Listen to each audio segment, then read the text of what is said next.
Bonjour, je m'appelle Jean-Gabriel Turgeon, chargé de projet au Centre de développement du port du Québec.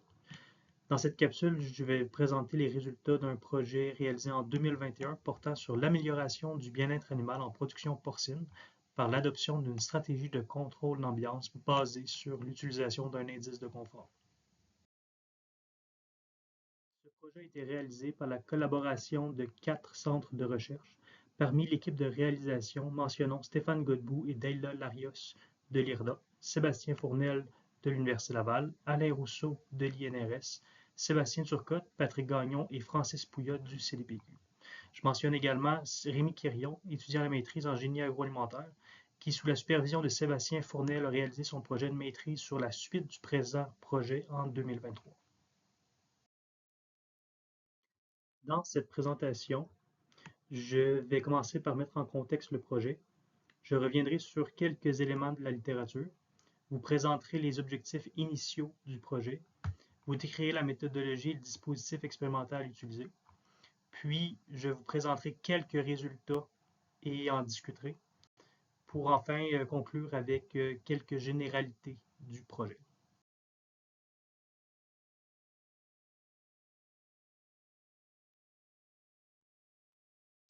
Pour ce qui est de la mise en contexte du projet, il y a naturellement des enjeux moraux et économiques de chercher à améliorer le bien-être des porcs et des truies lors des canicules.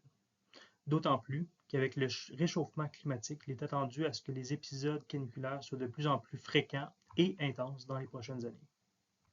Également, l'une des priorités de recherche dans le secteur porcin, horizon 2024, est de développer une stratégie de contrôle répondant mieux aux besoins réels des animaux afin d'optimiser le confort et la santé des porcs, ce qui a mené à la préparation de ce projet.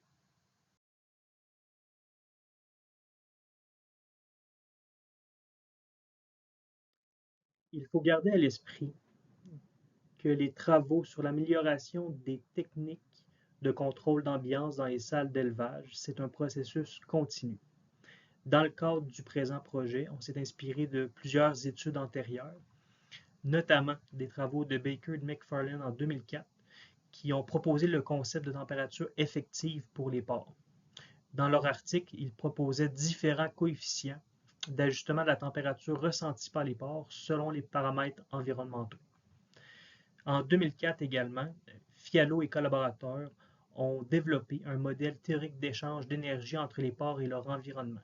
Dans le cadre de ce modèle, la température moyenne corporelle de l'animal était estimée ou calculée selon un processus itératif permettant d'équilibrer l'énergie produite par le métabolisme de l'animal et les modes d'échange avec l'environnement, tels que la conduction de l'énergie, de la chaleur par la peau, la respiration de l'animal, etc. En 2012, un projet plus appliqué réalisé par Pouillat et al. Ont testé différentes méthodes alternatives de refroidissement des porcs et des truies, notamment par la recirculation de l'air, l'aspersion des animaux, le goutte à goutte, la brumisation. Cette mise en place de méthodes alternatives de refroidissement visait de réduire les débits de ventilation utilisés. Dans le cadre de leur projet, c'était dans un objectif de faciliter l'installation d'unités de filtration dans une optique de biosécurité. En 2017, Fournel et al. Ont publié une revue des différents modèles empiriques et mécanistes estimant la production d'énergie et la croissance de plusieurs espèces animales, notamment les porcs. Dans le cadre de leurs travaux, ils ont également euh, valorisé l'intérêt d'utiliser des indices de confort plus complets pour contrôler l'ambiance dans les salles d'élevage, dans une optique d'élevage de précision. Également en 2017, Ramirez a développé le House Swine Heat Stress Index, aussi, que l'on va appeler HS2I dans le cadre de cette présentation, permettant d'estimer le stress thermique des porcs d'une masse de 50 à 120 kg. Il a développé cet indice à partir des modèles théoriques animaux de Fialo et des équations de production d'énergie de Brown, Brendel et al. 2014. Le HS2I ramène sur une échelle de 0 à 10 une évaluation du stress de chaleur ressenti par les animaux. L'indice est calculé en fonction de la température, de l'humidité relative, de la vitesse de l'air, de la masse des porcs et si les animaux sont aspergés ou non. Comme mentionné précédemment, l'indice est valide pour des animaux de 50 à 120 kg dans des températures variant entre 16 et 33 degrés Celsius, une humidité relative entre 10 et 90, une vitesse de l'air allant jusqu'à 3 mètres par seconde.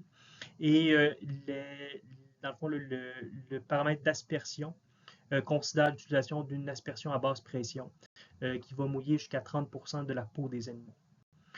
Puisque le HS2I est calculé à partir de paramètres dont l'information provient de capteurs, on peut estimer aussi l'erreur de calcul sur la HS2I par la méthode différentielle. Pour revenir brièvement sur la logique d'une stratégie de contrôle de ventilation conventionnelle, on va tout d'abord avoir une consigne de température qui va évoluer selon le jour de l'élevage. Ensuite, selon la différence entre les conditions dans la salle et cette consigne de température-là, il va y avoir ajustement des systèmes de ventilation ou encore de refroidissement des animaux. Parfois, dans les contrôles plus modernes, on peut également avoir des compensations en humidité ou en CO2 pour les différents systèmes. Une des nuances, c'est qu'il n'y aura pas de relation directe entre les différents paramètres du système de ventilation. Si on superpose la logique de contrôle de ventilation conventionnelle sur le modèle animal de Baker et de McFarlane, ici on a la limite froide en bleu et la limite chaude en rouge de la zone de thermoneutralité, une thermorégulation, le départ.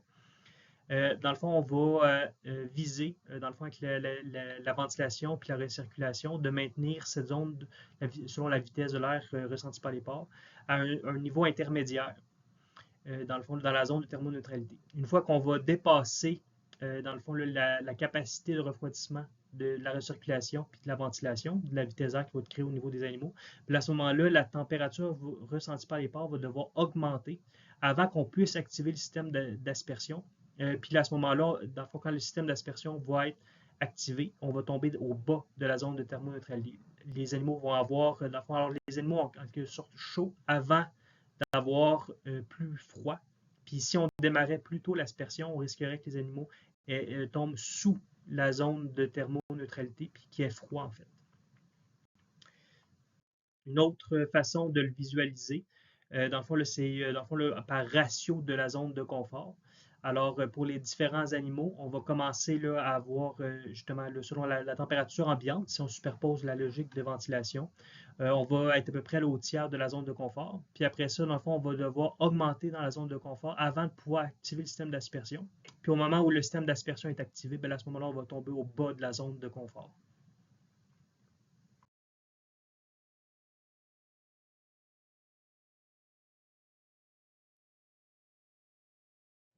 Ainsi, les objectifs initiaux du projet étaient dans un premier temps de réussir à intégrer la vitesse de l'air dans la logique de contrôle. Dans le fond, les contrôles conventionnels ayant déjà des compensations en humidité. Ensuite de ça, d'évaluer l'effet de la nouvelle stratégie de ventilation sur le bien-être des animaux. Et ensuite, d'évaluer les facteurs technico-économiques à considérer pour l'implantation d'une telle stratégie de ventilation dans un élevage commercial.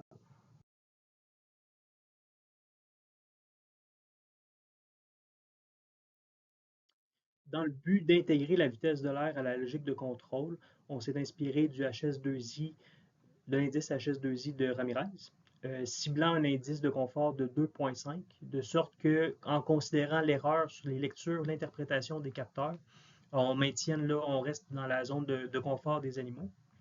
Ainsi, selon les conditions dans la salle d'élevage et la masse des porcs, il va y avoir une première estimation à tous les 10 minutes, à savoir si les conditions se prêtent à l'utilisation du système d'aspersion.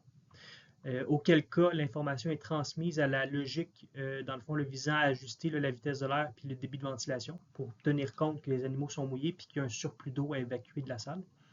On va ajuster ainsi le débit du ventilateur de recirculation, d'extraction, puis dans un second temps, dans le fond, calculer la vitesse de l'air requise pour que les animaux soient confortables et ajuster le ventilateur de recirculation pour que la vitesse d'air combinée des ventilateurs d'extraction et de recirculation permette d'atteindre la vitesse de l'air requise pour maintenir l'indice de confort de 2,5 de HS2I. En quelque sorte, là, on peut, pour différentes masses d'animaux ici, on voit là, les courbes là, pour un HS2I de 2,75 puis de 2,5. Alors, on va, dans un premier temps, selon la température puis la masse de l'animal, ajuster la vitesse de l'air pour obtenir un HS2I de 2,5. Lorsqu'on arrive à saturation, à la vitesse maximale du système de recirculation, on va laisser le HS2I augmenter, dans le fond, légèrement, avant d'activer le système d'aspersion, juste pour être certain que, dans le fond, on est vraiment dans une condition chaude avant d'arroser les animaux. Puis là, à ce moment-là, on va retourner avec un HS2I de 2,5 à des vitesses là, initialement inférieures, parce que là, les animaux sont également mouillés. Puis après ça, on va réaugmenter graduellement la vitesse de l'air en considérant que les animaux vont être aspergés là, à des cycles de 10 minutes. Pourquoi des cycles de 10 minutes d'ailleurs? C'est pour utiliser des volumes d'eau suffisants pour mouiller les animaux, mais pas trop importants pour prévenir le gaspillage d'eau qui pourrait juste s'écouler directement sous les lattes. Puis là, on va être en mesure ainsi là, de maintenir un HS2I de 2,5 jusqu'à ce qu'on arrive à des conditions trop chaudes, puis que notre système de refroidissement devient insuffisant pour maintenir l'indice de confort. Dans le cadre du projet, on a également cherché à reprendre le concept de minimisation des débits de ventilation apporté là, par Pouillotte et Hall en 2012 pour évaluer en fait le débit de ventilation maximal là, requis pour le dimensionnement là, de notre système de ventilation. On a remonté là, un modèle théorique simplifié de la salle d'élevage.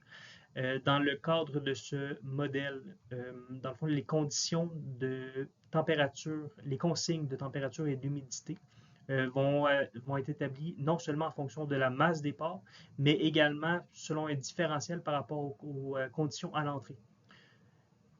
Dans un second temps, en fait, on va reprendre les équations de Brown-Brundle et selon la masse, la masse des porcs, le nombre de porcs et l'heure de la journée, on va évaluer l'énergie et l'eau produite par les animaux dans la salle d'élevage.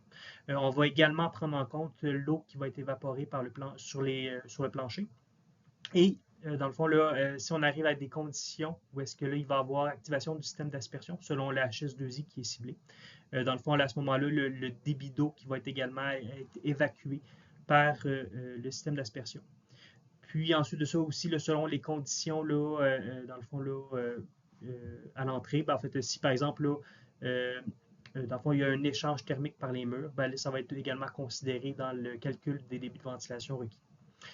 On estime que les conditions de température et d'humidité à la sortie sont représentatives là, des conditions moyennes dans la salle d'élevage.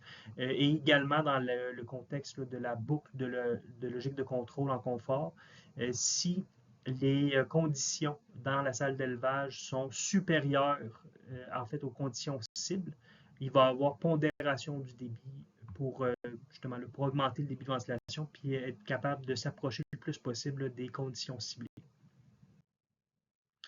Une des choses que l'on observe, là ici, ça comprend toutes les simulations pour, dans le fond, là, différentes températures à l'entrée, différentes conditions d'humidité relative également.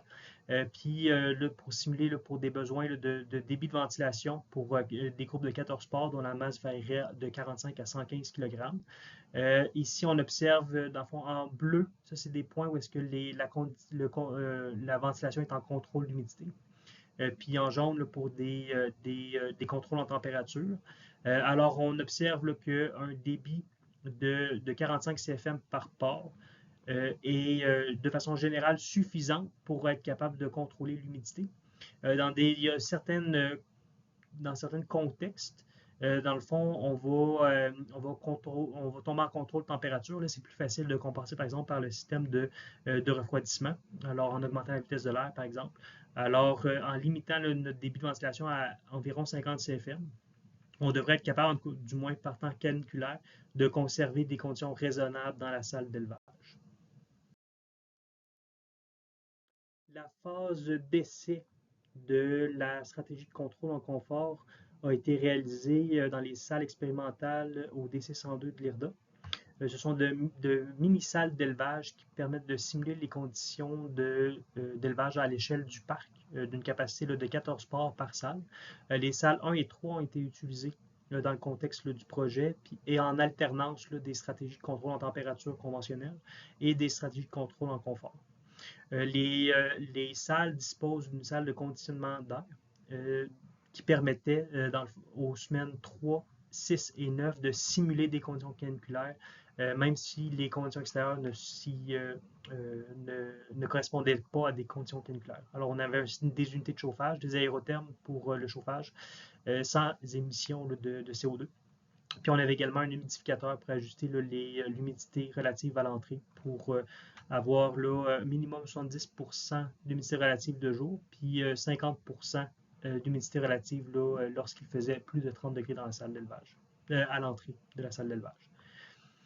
Les contrôles étaient sur le mur adjacent. Ici, on voit les contrôles Maximus qui étaient employés pour la ventilation, pour la gestion de la ventilation, puis la simulation des stratégies conventionnelles. On a également monté un automate qui interagissait avec les contrôles Maximus pour réajuster les consignes de ventilation, de recirculation et d'aspersion pour l'application de la logique de contrôle en confort. Chaque salle d'élevage disposait d'un ventilateur d'extraction, d'un ventilateur de recirculation, d'un gicleur basse pression. Puis, on avait les capteurs de température et d'humidité relative à l'entrée et à la sortie de la salle d'élevage. On avait également une caméra infrarouge pour mesurer le progressivement la température de la peau des porcs. Pour caractériser le fonctionnement des équipements de ventilation et de recirculation, on a dans un premier temps établi la relation entre la consigne au ventilateur et le débit d'air le plus réel possible à l'aide d'un anémomètre à fil chaud et d'un réseau de conduite. Dans un second temps, on a évalué, mesuré en fait la vitesse de l'air en 4 points dans le parc pour différentes consignes aux ventilateurs d'extraction et aux ventilateurs de recirculation. Ce qui a permis d'établir en quelque sorte un modèle et selon le débit de ventilation utilisé, la consigne au ventilateur d'extraction et la vitesse d'air ciblée pour maintenir l'indice de confort de HS2I, on est en mesure de calculer c'était quoi la consigne à envoyer au ventilateur de recirculation, de sorte à avoir la bonne vitesse d'air. Aussi, puisque Ramirez a développé le HS2I en reprenant le modèle théorique de Fialo, on a cherché à vérifier l'exactitude du modèle, de ce modèle animal-là. En étudiant le modèle, on a réalisé le modèle pour prédire les différents modes d'échange d'énergie. Un des paramètres qui revenait, c'était la température de la peau des porcs, qui est calculée théoriquement dans le modèle.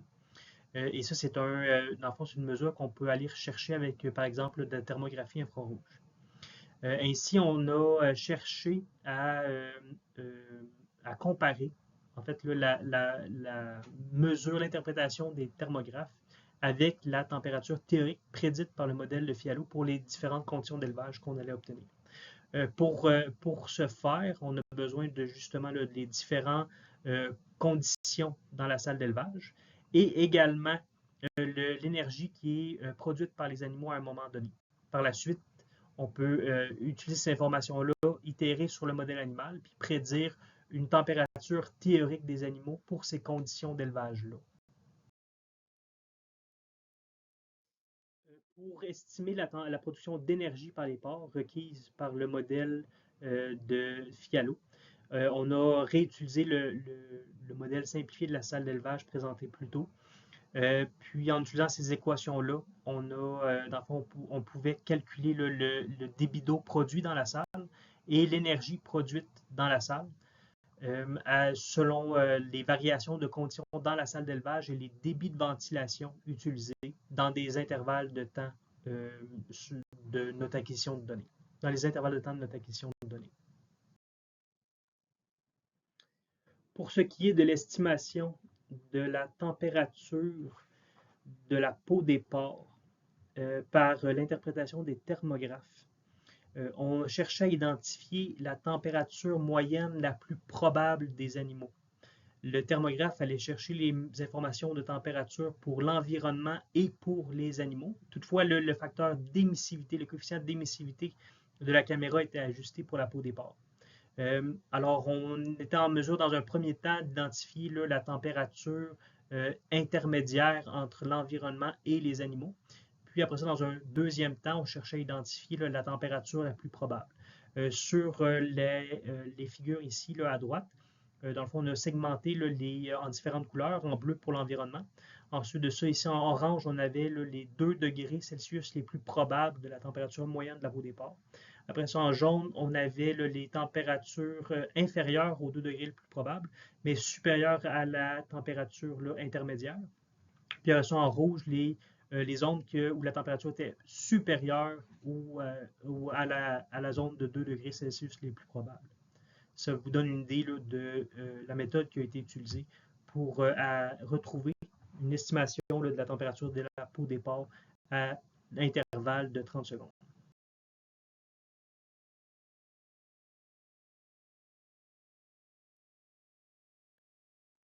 Pour illustrer le fonctionnement de la stratégie de contrôle en confort par rapport au fonctionnement d'un contrôle en température conventionnel, ici, on a la journée du 30 août où les animaux avaient environ 80 kg. Alors, on voit dans un premier temps que pour la stratégie en confort, en jaune, on a la vitesse de l'air et en bleu, on a l'eau de refroidissement utilisée. Alors, on voit des oscillations par rapport à la vitesse de l'air utilisée en fonction ou non de l'activation du système d'aspersion pour des cycles de 10 minutes. Puis, au contraire, dans le fond, avec la stratégie de contrôle en température, la vitesse de l'air va en quelque sorte saturer à sa capacité maximale, mais puisque la vitesse ne peut pas être diminuée au moment d'activer le système d'aspersion, alors on n'active pas l'utilisation de l'aspersion pour prévenir que les animaux aient froid malgré les températures importantes. Puisque les deux stratégies de ventilation comparées dans le cadre du projet disposaient des mêmes équipements de refroidissement et de la même capacité à refroidir les animaux. C'est vraiment la façon d'utiliser les équipements qui divergeait. On arrive à des situations, par exemple ici, dans des conditions caniculaires où les animaux ont une masse de 120 kg, à une pleine utilisation dans les deux situations des systèmes de refroidissement. Alors, aspersion des animaux et vitesse de recirculation maximale au niveau des animaux. Avec la logique de contrôle en confort, puisqu'on était en mesure de diminuer la vitesse de l'air, lorsqu'on activait le système d'aspersion a été beaucoup plus utilisé. Alors, pour vérifier, dans le fond, en quelque sorte, les conditions dans la salle d'élevage, notamment, particulièrement, l'humidité relative dans les salles d'élevage, on observe en fait que les conditions étaient légèrement plus humides dans la salle d'élevage avec la stratégie de contrôle conventionnelle, mais sans l'être significativement. En fait, on voit par exemple, environ 22% du temps, 23% du temps, on était à des conditions d'humidité supérieures à 75% d'humidité relative avec la stratégie de contrôle en confort, alors qu'on l'était seulement 17% du temps avec la stratégie de contrôle en température. Donc, on a une tendance à être un peu plus humide dans la salle d'élevage avec la stratégie du contrôle en confort qu'avec la stratégie conventionnelle. Pour ce qui est des débits de ventilation utilisés, rappelons que les deux traitements, en fait, avaient une capacité maximale de ventilation d'environ 50 CFM par pore. Alors, on utilisait les concepts de débit réduit. Toutefois, la stratégie de contrôle en température se faisait sur un différentiel de température entre les conditions de la salle et la consigne de température pour les pores, alors que pour la stratégie de contrôle en confort, on recalculait le débit de ventilation requis en fonction des conditions cibles établies par rapport à la masse des pores et des conditions à l'entrée. Avec pondération si les conditions dans la salle d'élevage étaient supérieures aux conditions ciblées. Ce qu'on observe, c'est que les débits de ventilation utilisés sont toujours plus faibles, sont généralement plus faibles avec la stratégie là, de contrôle en confort plutôt que de la stratégie de contrôle en température. Bien qu'on utilisait là, dans les deux cas une capacité maximale de ventilation en débit réduit de 50 CFM par port. Pour revenir brièvement sur les performances géotechniques observées lors des essais expérimentaux, dans les deux essais, on a observé de légères améliorations par rapport au GMQ avec la stratégie de contrôle en confort. On rappelle toutefois que le dimensionnement des équipements de refroidissement dans les deux stratégies, avec les deux traitements, étaient les mêmes. Alors la capacité de refroidissement maximale était le même dans les conditions caniculaires. C'est vraiment dans les conditions là, intermédiaires que là, il y avait une façon différente d'utiliser les équipements de refroidissement entre les deux stratégies.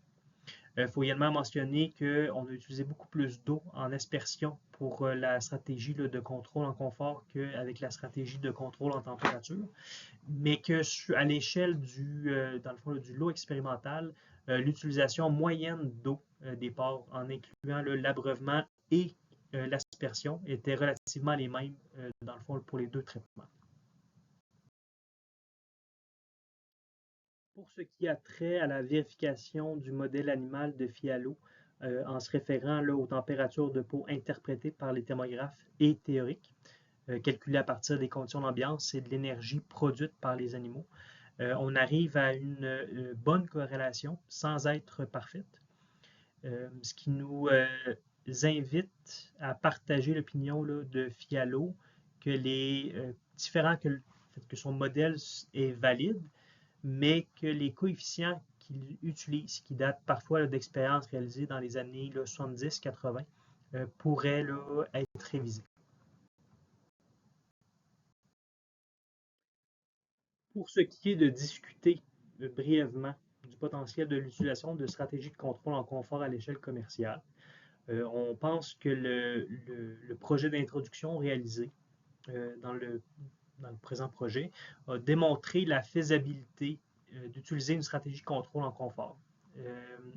Toutefois, il reste quand même beaucoup de travail à faire pour optimiser à la fois l'indice de confort ciblé, le type d'indice de confort et également la logique, dans le fond, de contrôle d'ambiance.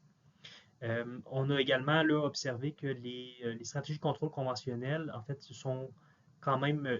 fonctionnent bien, travaillent bien, puis que dans le fond, du moment que les contrôles sont bien configurés, puis que les systèmes de refroidissement sont bien dimensionnés, on est quand même capable d'avoir une bonne efficacité, puis permettre de bonnes performances géotechniques avec les équipements présents actuellement dans le milieu commercial. Alors, dans un temps intermédiaire, dans le fond, là, les travaux sur le développement d'indices ou de logiques de contrôle en confort peuvent également aider à formuler des recommandations pour des améliorations simples des contrôles conventionnels. Par exemple, dans le fond, là, il serait facile d'envisager un deuxième palier de recirculation qui à la fois dans le fond, intègre des consignes au recirculateur et l'activation d'un système d'aspersion.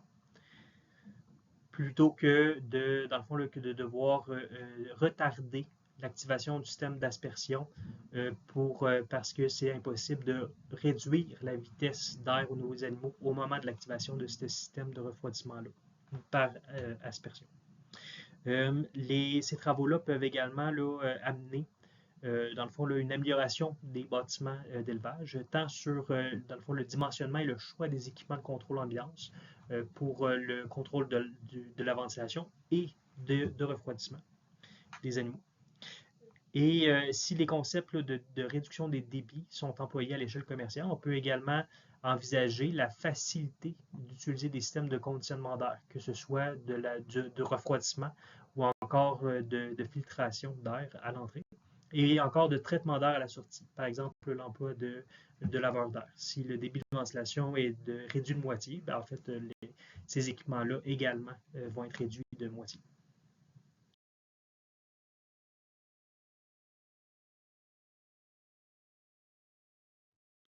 Pour conclure, dans le présent projet, nous avons ébauché et testé une stratégie de contrôle utilisant une consigne de confort plutôt qu'une consigne de température et qui permettait également l'intégration des équipements de refroidissement, le ventilateur et le gicleur.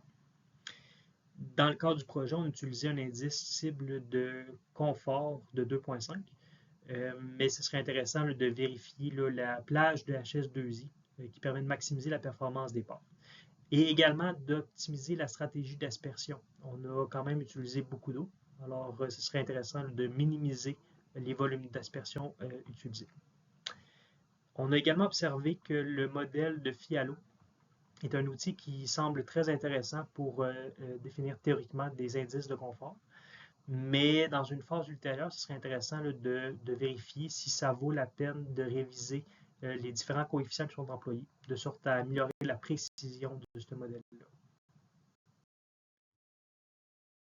Le projet a été financé par le programme Innovation agroalimentaire du MAPAC.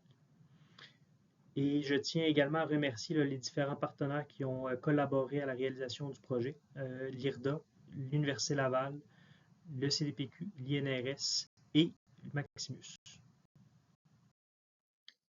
Cette capsule a été financée par le programme d'appui à la lutte contre les changements climatiques en agriculture.